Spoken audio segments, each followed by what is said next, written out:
Okay, so we're going to go through some of the phases, so we're going to go through all of the phases of mitosis. Let's start with what's happening before we get into mitosis. Before mitosis, we have interphase. So in interphase, here's my cell.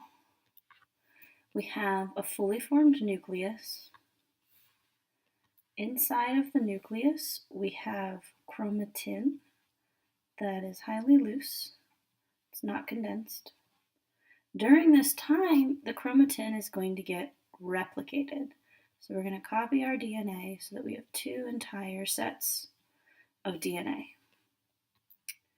Another thing we're going to do is we're going to make sure we have two centrioles. These are usually drawn as little perpendicular lines. So usually the cell has one set of centrioles, but when we're about to divide, we're going to need two. So in interphase, the cell is still doing its normal functions. So normal functioning. We have replicated the DNA. We have two centrioles. The first stage of mitosis is going to be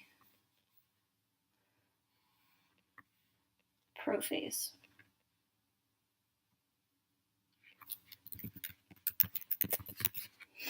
So in prophase, here's my cell.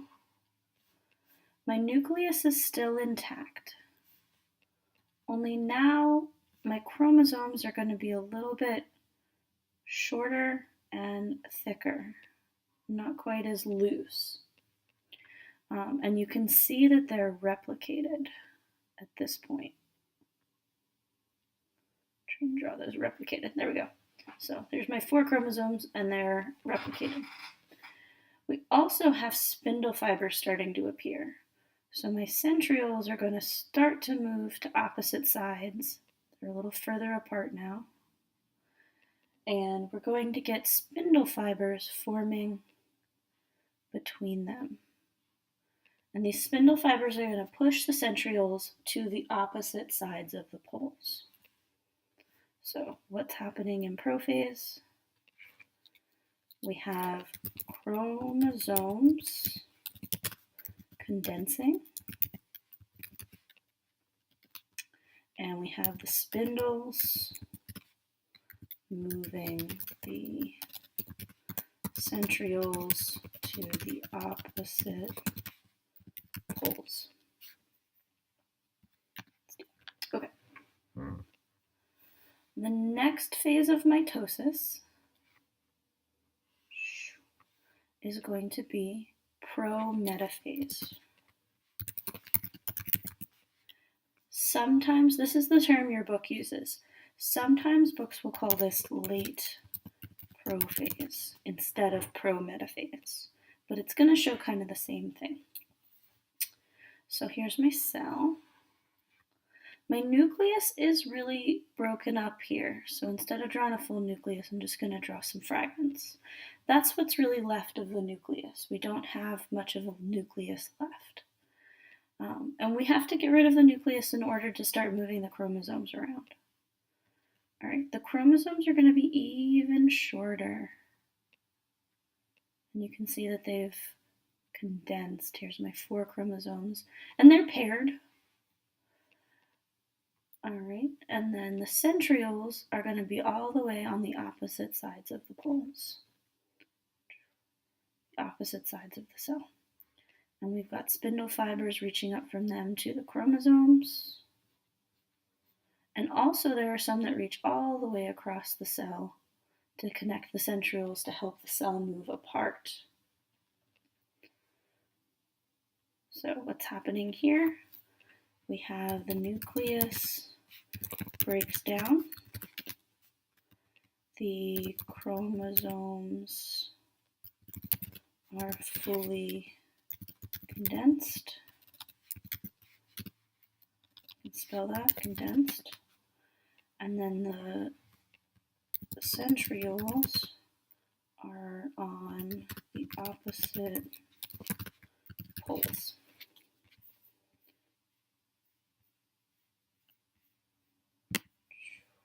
Let's keep moving over.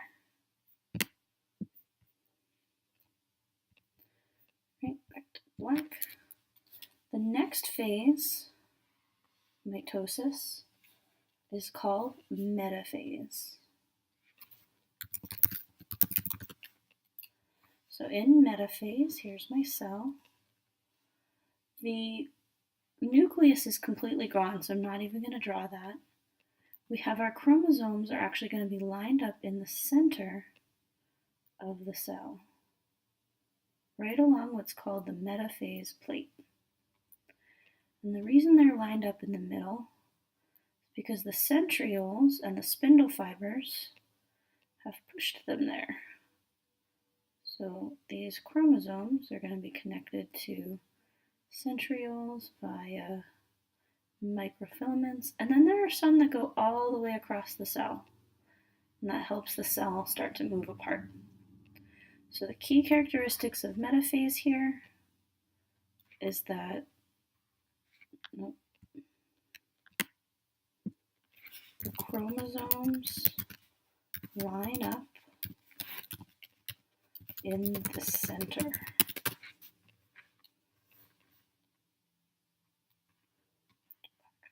All right, here's my next phase. Let's go ahead and move on over. So the next phase is going to be anaphase. Here's my cell. I'm going to draw the spindle fibers first. Well, no, let's draw the chromosomes. So there's no nucleus still. What's happening is now the chromosomes are going to separate. I'm going to draw them like little V's because they're being pulled to opposite sides of the cell. And they're being pulled by the little microfilaments.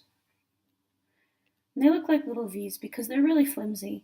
And so imagine just like if you put your finger on a piece of string in the center of the string and pulled it, it would just make like a little V, it would wrap. But there are some spindle fibers going all the way across still. That's helping the cell start to elongate to make room for these chromosomes to move apart. So the key characteristic of anaphase is that the sister chromatids, right, that's the two halves of the chromosomes, separate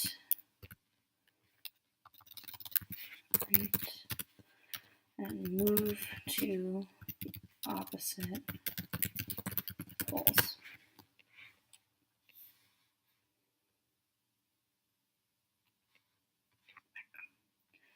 All right, our last phase of mitosis is going to be telophase. I'm going to draw telophase first, and then we'll come back in and we'll draw the cytokinesis. So in telophase, the cell's gotten a lot longer, and the nucleus are going to start to reappear. So here's my nucleus for one side, here's the nucleus for the other one. This is at the end of telophase, they will be fully reappearing. My chromosomes are going to be a lot longer. Notice there's only 4 on this side because 4 went to that side, and then 4 on this side. They'll be long. They're not replicated anymore.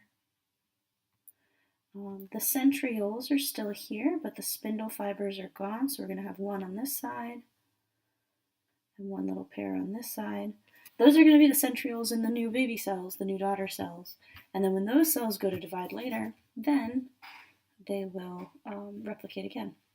But there's no spindle fibers here because we're done moving the chromosomes into their new nucleus. All right, the next part, so the characteristics of telophase are going to be nucleus reforms, the chromosomes uncondense, the spindle fibers disappear. All right, and then I'm going to draw a separate drawing here for cytokinesis, so you can see that they really are separate. They usually happen together, but they don't have to. So cytokinesis, this is what's going to happen, and let me move this over. So in animals, we have what's called a cleavage furrow. So the cell membrane is going to look a little bit more like this, where it's starting to kind of move in on the edges. So there's actually a ring of microfilaments surrounding here, and they zip in. And so on the two sides, we have our nuclei with our chromosomes in there. Those are going to be the new daughter cells. And as cytokinesis progresses, this cleavage furrow is going to get deeper and deeper. Right, so that's even more pinched. They're still connected there. Let's do, here's the nucleus, and then those have the chromosomes in there. And then eventually, this is going to result in two completely separate cells that each have their own nucleus.